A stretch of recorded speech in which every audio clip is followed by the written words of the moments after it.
eleitor em Crivella é um eleitor de baixa renda, com pouca escolaridade e mais velho, né? Portanto, o Crivella está mais ligado do ponto de vista geográfico ali a Zona Oeste, Zona Norte, onde ele disputou muito voto com o Pedro Paulo. O Freixo tem um voto do eleitor jovem, 16, 24 anos, mas um eleitor jovem com mais escolaridade e mais renda, né? E aí a votação do Freixo se concentra mais na zona sul do Rio de Janeiro. De alguma forma, eu diria que o Freixo tem que ter agora um discurso para falar para as comunidades, né? E não apenas a questão da milícia, porque o combate às milícias é mais da Secretaria de Segurança Pública e do Governo do Estado. Falar mais para essas comunidades do ponto de vista da sua vida, do seu cotidiano, como é que ele vai poder ajudar a essas pessoas a viverem melhor na cidade do Rio de Janeiro. No caso do Crivella, ele vai ter que tentar quebrar a resistência que existe na classe média em relação ao nome dele, porque houve uma aliança com o PR do Garotinho e também pela sua ligação com a Igreja Universal. Então, de alguma maneira, eu diria que o Crivella, portanto, tem que trabalhar o nome junto à classe média, que tem uma resistência ao nome dele, e o Freixo junto às comunidades, que também não entende bem o que seria um governo do PSOL.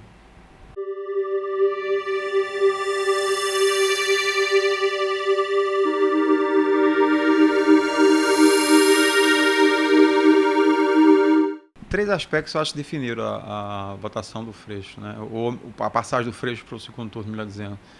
Primeiro é que o campo, vamos dizer assim, do centro-direita, se dividiu. Você tinha o Pedro Paulo, tinha o Flávio Bolsonaro, tinha o Índio da Costa e tinha o Osório. Então, se esses candidatos tivessem se juntado, eles teriam levado um deles ao segundo turno. Então, essa fragmentação do campo do centro-direita, favoreceu o Freixo. O Freixo também teve uma ajuda grande dos eleitores que estavam votando na Jandira e no Molon, porque ali na reta final, principalmente quando saiu as últimas pesquisas no sábado à noite, mesmo na última semana, estava claro que o candidato que teria alguma chance na esquerda para ir ao segundo turno seria o Freixo. Então, eleitores da Jandira, eleitores do Molon, alguns deles passaram a votar no Freixo como um clássico voto útil, né? E terceiro, acho que o Freixo teve aí um apoio de uma militância que, nesses tempos de tanto desconfiança, de tanta, enfim, de rejeição à política, é até louvável. Quer dizer, essa militância que não era paga ocupou as ruas da cidade com bandeiras, adesivos, a propaganda impressa, e certamente isso dava uma visibilidade à candidatura dele nas ruas, já que ele tinha pouco tempo de televisão. Então, de alguma forma, essa militância, assim, na última semana, teve, no corpo a corpo, teve um papel importante de convencer indecisos e mesmo aqueles que estavam pensando em votar em outros candidatos e passaram a votar no Freixo.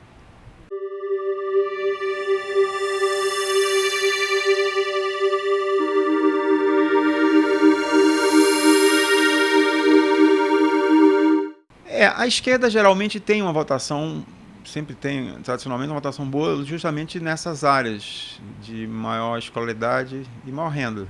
E, portanto, tem uma votação boa na Zona Sul e certamente isso se repete em algumas eleições e agora aconteceu novamente.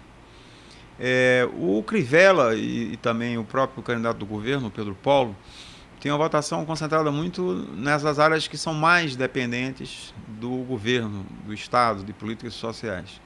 Quer dizer, o Pedro Paulo, portanto, tem uma votação aí, nessas áreas mais populares, de comunidades, e o Crivella, pela própria estratégia de campanha e pela própria característica dele, de falar para essas comunidades, falar para esse eleitor de baixa escolaridade, baixa renda, criou o mote de que o seu governo seria um governo para cuidar das pessoas, né? Numa circunstância dessa, de crise econômica e até de falência do Estado, no caso do governo estadual, que hoje tem dificuldade de manter a área de saúde funcionando adequadamente, e principalmente a crise econômica, falar de cuidar das pessoas toca principalmente essas que, como eu disse, dependem muito do poder público, depende muito do funcionamento da saúde pública e de outros serviços sociais do governo. A esquerda encarnada no Freixo certamente fala para esse eleitor que tem já um padrão, vamos dizer, de bem-estar social, se não totalmente resolvido, muito melhor do que essas áreas que estão ligadas às comunidades aqui no Rio de Janeiro. E, portanto, é um eleitor que está querendo não só políticas sociais, mas também está querendo políticas de defesa dos direitos das minorias, LGBT, a questão da raça, da questão dos negros, a questão, novamente, das mulheres. Enfim, tenta buscar um discurso que certamente está sintonizado com a defesa dos direitos das minorias, dos direitos individuais, e também um discurso que é mais ideológico, no sentido clássico de tentar a redução da desigualdade, redução da pobreza. Esse certamente é um discurso que é muito sensível, vamos dizer assim, nas camadas médias, mais escolarizadas e maior renda.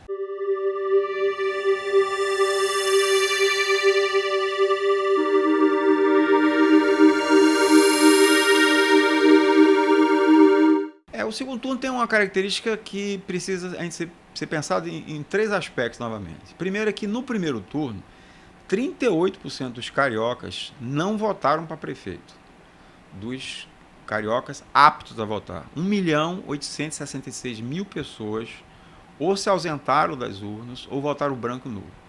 Então tem uma quantidade muito grande de cariocas que, vamos dizer, está rejeitando as eleições, rejeitando os candidatos e o processo eleitoral. Por outro lado, você tem no segundo turno 2 candidatos que falam de mudança. Não houve a passagem do candidato que defenderia a continuidade da gestão atual. Então, agora no segundo turno, tanto o Crivella como o Freixo, até porque vão ter o mesmo tempo em televisão, vão ter vários debates, a eleição só vai acontecer no dia 30 de outubro, vão ter muito tempo para explicar que mudanças são essas que eles querem fazer. Quer dizer, o eleitor, provavelmente, no primeiro turno, não ficou muito claro que mudanças são essas. Sabe que os dois são candidatos de mudança. Portanto, que o PMDB está fora do segundo turno e, portanto, vai haver uma mudança. Mas não sabe ainda que mudança é essa. E esse talvez seja o grande desafio agora na comunicação política do Crivella e do Freixo de dizer que mudança é essa, qualificar essa mudança.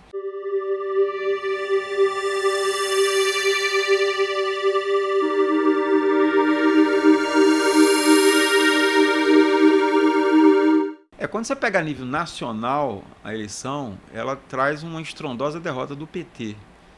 Não apenas porque ele teve reduzido quase 60% das prefeituras que tinha, ele tinha 630, caiu para 249, então houve uma queda muito grande do número de prefeituras, mas principalmente nas grandes cidades.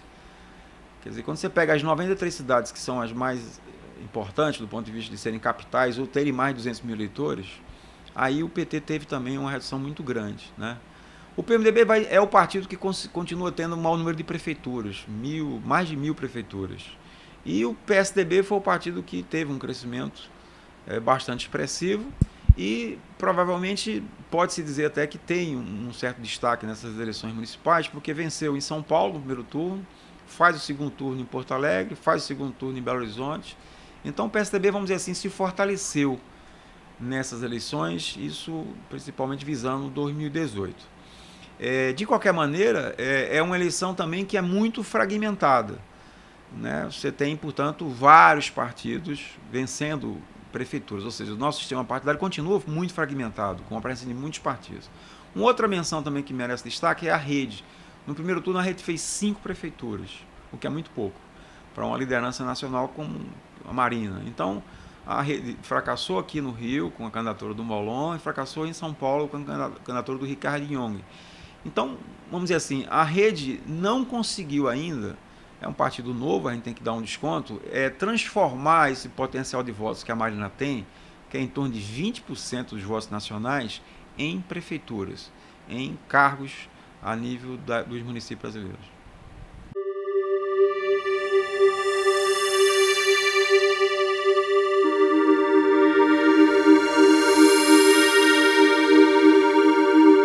Eu diria o seguinte, são 2 aspectos principais, né? Acho que primeiro tem uma insatisfação muito grande no Brasil em relação aos partidos políticos, em relação aos políticos, em relação às casas legislativas, Congresso Nacional, Câmara de Vereadores, Assembleia Legislativa.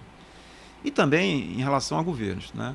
Enfim, o sistema político brasileiro hoje está sendo muito criticado pela população, pelos brasileiros de uma forma geral.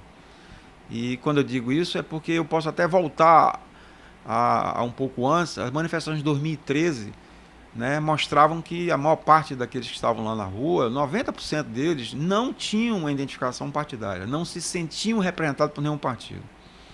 De lá para cá, houve uma piora do quadro, porque com as investigações da Operação Lava Jato, eu quero deixar claro aqui que eu apoio integralmente essas operações, acho que vai ser uma coisa importante, mas as investigações da Operação Lava Jato escancararam muitos escândalos envolvendo muitos partidos, e certamente faz com que o Brasil hoje seja muito desconfiado em relação aos partidos, aos políticos e ao próprio sistema político, né? Que, como eu disse, apesar, enfim, de tantos anos já depois da redemocratização, o nosso sistema político, ele hoje é feito por muitos partidos, a maioria deles sem um programa bem definido, ninguém sabe exatamente o que é que eles defendem, porque são presenças personalistas, são deputados ou políticos que individualmente se manifestam, não é o partido com um programa. E você tem hoje uma crise política que, de uma certa maneira, ela trava também a economia do país, ela trava a melhoria também dos serviços públicos, ou seja, o brasileiro percebe que uma parte das dificuldades que ele enfrenta na questão do emprego, na falta de remédio no posto de saúde, na fila que existe no transporte público, na falta de moradia, saneamento básico, está ligado ao sistema político, que não consegue resolver problemas que são básicos. Colocar o país novo para crescer, para gerar emprego, conseguir ter a capacidade de fazer boas políticas sociais sem corrupção, conseguir normalmente dar uma eficiência ao gasto, normalmente com recursos humanos qualificados, treinados para fazer uma boa gestão e uma boa política pública. Enfim, a avaliação é ruim hoje do sistema político. E, por outro lado, eu acho que tem também uma questão de rejeição dos candidatos. Quer dizer, a população, quando também se abstém, é porque não está achando que vai fazer muita diferença votar num ou no outro. Quer dizer, há uma rejeição em relação aos candidatos que se apresentaram nessas eleições. Isso fica claro no Rio, por essa abstenção, e pelos brancos e nulos, e em São Paulo e em Porto Alegre. Foram os 3 casos que eu analisei, onde realmente, no caso do Rio, é o maior número de abstenção dos últimos 20 anos, pegando desde 96, isso para abstenção e branco e nulo. Mas é bom também aqui, aproveitando essa pergunta sua, frisar as consequências negativas dessa posição de se afastar, se distanciar das eleições. São 2 as principais. Primeiro é que, de fato, você, ao se afastar da votação para prefeito ou da votação para Câmara de Vereadores, outros vão votar. Você está deixando que os outros decidam qual vai ser a Câmara de Vereadores e qual vai ser o prefeito da sua cidade, portanto, não adianta depois reclamar, né? Quer dizer, o fato de você se ausentar do processo eleitoral, isso pode trazer uma consequência, ou seja, de algumas medidas que vão ser tomadas depois pelo prefeito da Câmara, que você não poderá contestá-las, até porque, estou dizendo, simplesmente se afastou do processo eleitoral. E há uma questão que talvez seja mais importante, de que, na verdade, os brasileiros hoje, de uma maneira geral, querem renovação na política, querem a renovação de 2 formas, querem novas lideranças e querem novos valores. Defendem valores como combate à corrupção, ou seja, que você tenha um perfil republicano do trato da coisa pública, que o dinheiro não seja desviado para interesses privados, que haja maior transparência no processo decisório, nas licitações, que exista novamente a questão da participação, para que você não tenha um processo decisório fechado, onde a sociedade só vai ser comunicada da decisão do prefeito ou da Câmara de Vereadores, que exista certamente uma interação maior entre o executivo e a sociedade, entre o legislativo e a sociedade. Enfim, a sociedade que quer hoje novas lideranças e a afirmação de novos valores, isso não vai acontecer se ela se afastar da política. Ou vai ficar mais difícil acontecer. Por quê? Porque se essas pessoas que estão se afastando é porque elas acham que tem que ter novas lideranças, porque acham que tem que ter novos valores, ora, para que isso possa acontecer, elas têm que dar a contribuição dela. E não apenas durante o processo eleitoral, votando melhor, mas também depois, porque o processo político não se encerra no processo eleitoral. Você também vai ter que acompanhar as ações do governo, da prefeitura. Não precisa ser um super cidadão, passar 24 horas ligado no que a prefeitura está fazendo, no Câmara de Vereadores, mas pelo menos naquilo que interessa ao seu bairro, à sua comunidade, aquilo que são fundamentais para a rotina sua, da sua família, e que são decisões que estão com a Câmara de Vereadores ou com o prefeito, era importante o envolvimento. Enfim, não podemos imaginar nenhuma mágica. A política só vai se tornar melhor, os governos e legislativos só vão se tornar melhor se a sociedade também cumprir o seu papel. Papel de votar melhor, de fiscalizar, de cobrar e de pressionar os poderes públicos.